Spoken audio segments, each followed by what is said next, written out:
ഇന്ന് എനിക്കാരും ലിഫ്റ്റ് തരാനില്ലാത്തത് കൊണ്ട് ഞാൻ നടന്നാണ് കോളേജിൽ പോയത്. ഇപ്പം എന്നും ക്ലാസ്സിൽ പ്രസൻറ്റേഷൻ ആണ്. അടുത്തത് ഞാനാണ് പ്രസൻറ്റ് ചെയ്യാൻ പോകുന്നത്. പ്രിപ്പയർഡ് ഒന്നും അല്ലായിരുന്നു, അതുകൊണ്ട് എനിക്ക് PPT ഒന്നും ചെയ്യാൻ പറ്റില്ല. അതുകൊണ്ട് ഞാൻ ബോർഡ് വെച്ചിട്ടാണ് പ്രസൻറ്റ് ചെയ്തത്. ഇതെൻ്റെ ഒരു 10ാമത്തെ പ്രസൻറ്റേഷൻ ആയിരിക്കും. പക്ഷേ എപ്പോൾ പ്രസൻറ്റ് ചെയ്താലും ഇതേ കണക്ക് വരയ്ക്കും. ഇൻ്റർവെൽ കഴിഞ്ഞിട്ട് ഫ്രീ അവർ ആയിരുന്നു. അപ്പം ഞാൻ ഊഞ്ഞാലാടുമായിരുന്നു. അങ്ങനെ ഊഞ്ഞാലാടി നോക്കിയപ്പോഴാണ് ദേ മാങ്ങ, മാവിൽ ഫുള്ള് മാങ്ങ.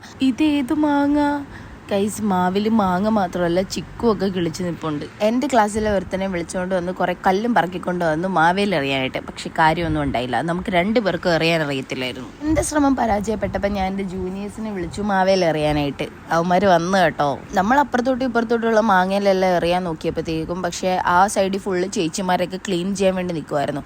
അതുകൊണ്ട് നമുക്ക് ഭയങ്കര പേടിയായിരുന്നു. അങ്ങനെ നമ്മൾ കോളേജ് വിടുമ്പോൾ എറിയാന്ന് വെച്ചു. പക്ഷേ കോളേജ് വിടുന്നതിന് മുമ്പിട്ട് ഞാൻ പോയി. അതുകൊണ്ട് മാങ്ങ കിട്ടിയില്ല. ഷെഫ് വന്നിട്ട് റീൽസ് എടുക്കുന്ന കാര്യം പറഞ്ഞുകൊണ്ടിരിക്കുമായിരുന്നു. അപ്പം ഞാൻ പറഞ്ഞു ചുമ്മാ ക്യാമറ നോക്കി അഭിനയിക്കാൻ. ഈ അഭിനയിക്കാൻ പറയുമ്പോഴുള്ള ഓവർ ആക്ടിങ്, ഇങ്ങനെ ഓവർ ആക്ടിങ് ചെയ്ത് നശിപ്പിക്കുന്ന ഫ്രണ്ട്സ് നിങ്ങൾക്കുണ്ടെങ്കിൽ മെൻഷൻ ചെയ്യും.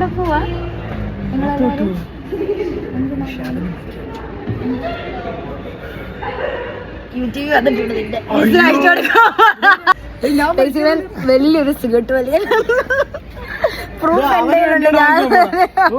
വാങ്ങിക്കാൻ പോണത് എന്നെ വിളിച്ചോണ്ട് പോണത് അല്ലേ? നീ ലഞ്ച് ബ്രേക്ക് കഴിഞ്ഞ് നമുക്ക് 1 അവറേ ഉള്ളായിരുന്നു. ആ അവർ പ്രസൻറ്റേഷൻ ആയിരുന്നു. അതിനെനിക്ക് പ്രസൻറ്റേഷൻ ഇല്ലായിരുന്നു ഗൈസ്. ഞാൻ സുഖമായിട്ട് ഇരിക്കാമെന്ന് വിചാരിച്ചു. അപ്പോൾ സാർ എനിക്ക് വലിയ പണി തന്നു. എല്ലാവരും എടുക്കുന്ന പ്രസൻറ്റേഷൻ്റെ റിപ്പോർട്ട് എഴുതി ഞാനത് പ്രസൻറ്റ് ചെയ്യണമെന്ന്. എൻ്റെ ദൈവം, എന്തൊക്കെ വള്ളിയാണ് എൻ്റെ ജീവിതത്തിൽ വരുന്നത്. ഞാൻ ഫോൺ എടുക്കുമ്പോൾ ഫേസ് മറച്ചിരിക്കുന്ന ഫ്രണ്ട്സാണ് എനിക്ക് കൂടുതലും ഉള്ളത്. അങ്ങനെ ഇന്നത്തെ ക്ലാസ് കഴിഞ്ഞ് നേരെ ഹോസ്റ്റലിൽ പോയി.